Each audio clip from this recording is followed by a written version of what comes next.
السلام عليكم ورحمة الله وبركاته، ازيكم حبايبي عاملين ايه؟ فيديو النهاردة مميز جدا، هنحضر مع بعض الكحك المفتول الفلاحي على اصوله بأسهل وأجمل طريقة.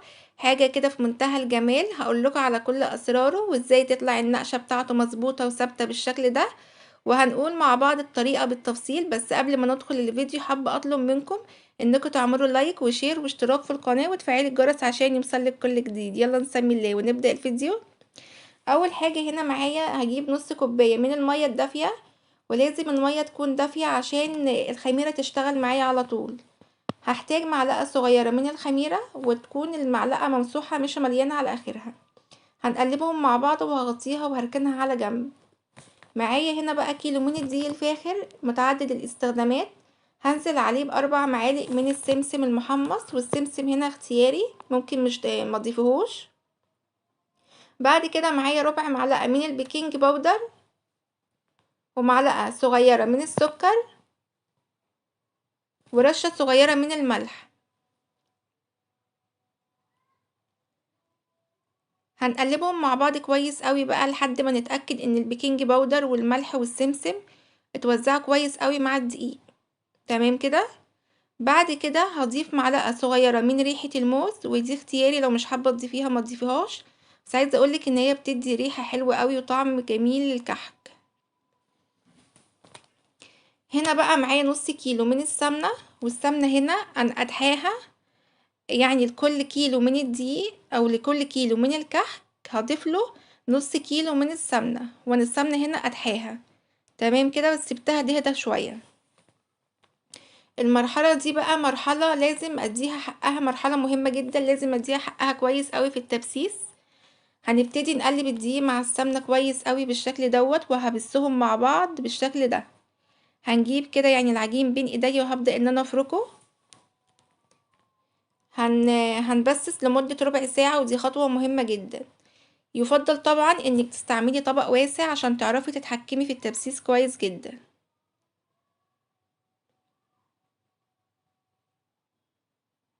هنجيب العجينة بين ايدينا كده وهنبدأ ان احنا نفركها، ونتأكد كويس قوي ان الدقيق والسمنة اختلطوا كويس مع بعض، عشان دي خطوة مهمة للكحك. هنا بقى بدأت الخميرة بدأت تتفاعل وعملت رغاوي بالشكل دوت كده. نزلت بنص كوباية المية اللي انا كنت حاطة فيها الخميرة. هنقلب بقى بالراحة خالص واحنا بنلم العجينة زي ما انتوا شايفين كده بايدينا. يعني انا مش هعجن، انا هلم بس العجينة باطراف صوابعي كده. نبتدي ندخل كمية المية جوه العجينة بالشكل ده.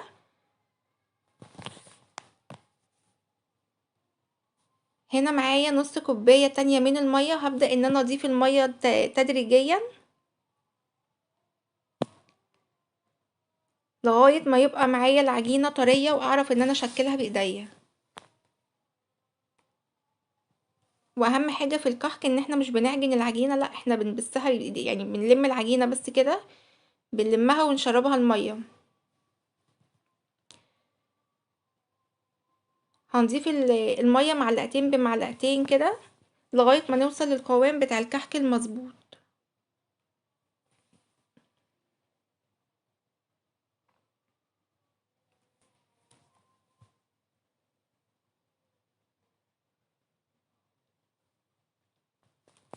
هنا العجينة لقيتها لسه ناشفة معايا، هضيف لها بقيت ربع المية. انا كده يعتبر ضفت كوباية كاملة من المية على كيلو دقيق، لاني لقيت لسه العجينة مفرولة معايا وناشفة. هنا هختبر العجينة معايا، هبدأ ان انا ابطها على ايدي كده بالشكل دوت، لقيتها ان هي لسه بتشقق مني. هجيب لها كمان ربع كوباية من المية وهضيفها عليها، وهبدأ ان انا الم العجينة برضو بايديا وبالشكل دوت، واشرب العجينة المية اللي انا حطيتها لها.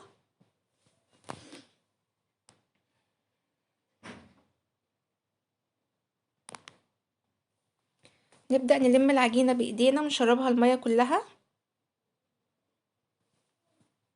كده العجينة لمت معايا وبقت ناعمة وفي منتهى الجمال، هو ده القوام اللي انا عاوزاه ومش مفروض. نشد منها قطعة العجينة تقطم معايا بالشكل ده، هكورها بالشكل ده كده وهضغط عليها، العجينة ناعمة معايا وما فيهاش اي تشققات، ولو فيها اي تشققات من الجناب يبقى العجينة محتاجة معايا عجنة بمعلقتين او معلقة من المية. يا دوبك بس نلم العجينة بيها. بعد كده غطيت العجينة وسبتها ترتاح بكيس هغطيها بكيس نايلون نضيف وهسيبها ترتاح لمدة 10 دقايق. بعد كده هبتدي اقطع الكحك بتاعي، هاخد كده قطعة في ايدي والينها بالشكل دوت. طبعا لو عندك ميزان يفضل ان انتي توزني عشان الكحكاية تطلع كلها نفس الحجم، بس انا هنا وزنت بايديا بالشكل ده كده. هنا انا هقطع على قد الصاج الاولاني.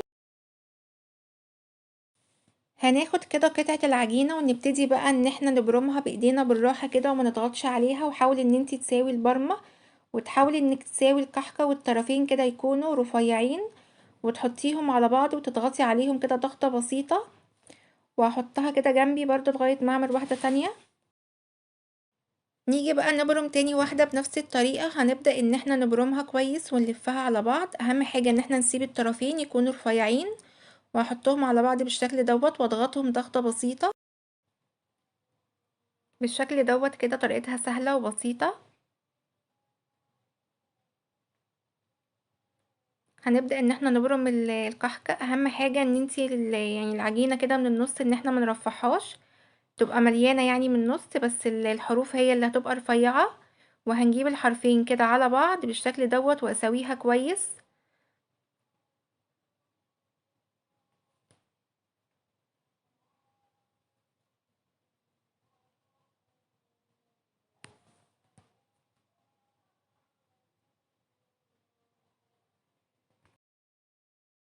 بعد كده بقى نيجي لمرحلة التشكيل. انا هشكلها معايا هنا المنقاش، طبعا كلنا عارفينه.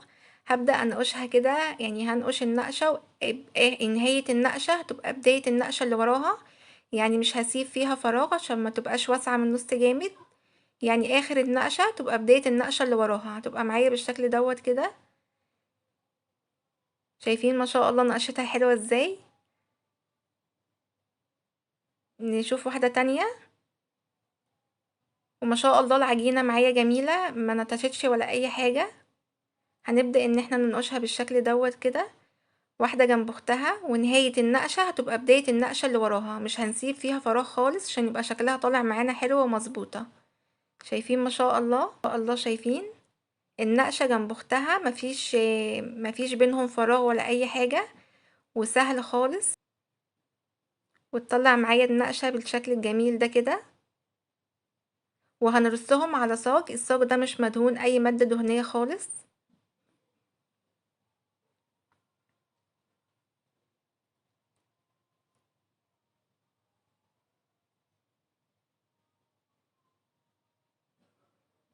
هنخلص كل الكمية كده بالشكل دوت.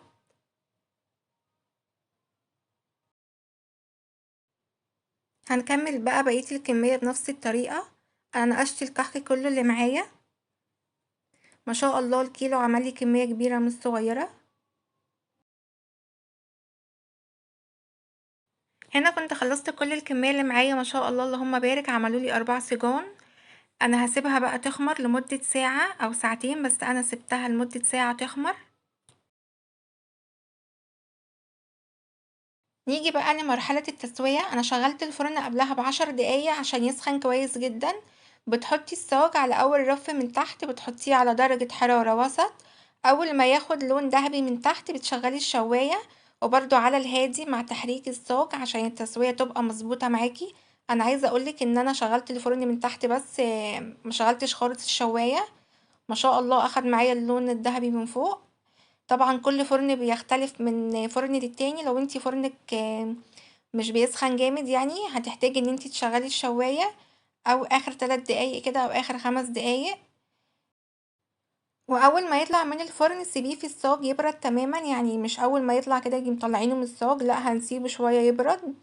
بعد كده هنبدأ ان احنا نشيله بقى في علبة محكمة الغلق، او لو مش متوفر عندك علب هنحطه في كيس نايلون نضيف، ونبدأ ان احنا نشيله في المطبخ او في غرفة نظيفة ونطلع منه وقت الاستخدام بس. هنا ما شاء الله التسوية ما شاء الله مظبوطة معايا. ومن كده دي طلع لي كمية كبيرة ما شاء الله، خفيف جدا وهش ومقرمش، وفي نفس الوقت دايب معايا. انا ما خدش معايا في الفرن نص ساعة، يعني ممكن تلت ساعة كده او أو 25 دقيقة. ما شاء الله، شايفين بقى النقشة بتاعته ثابتة ازاي.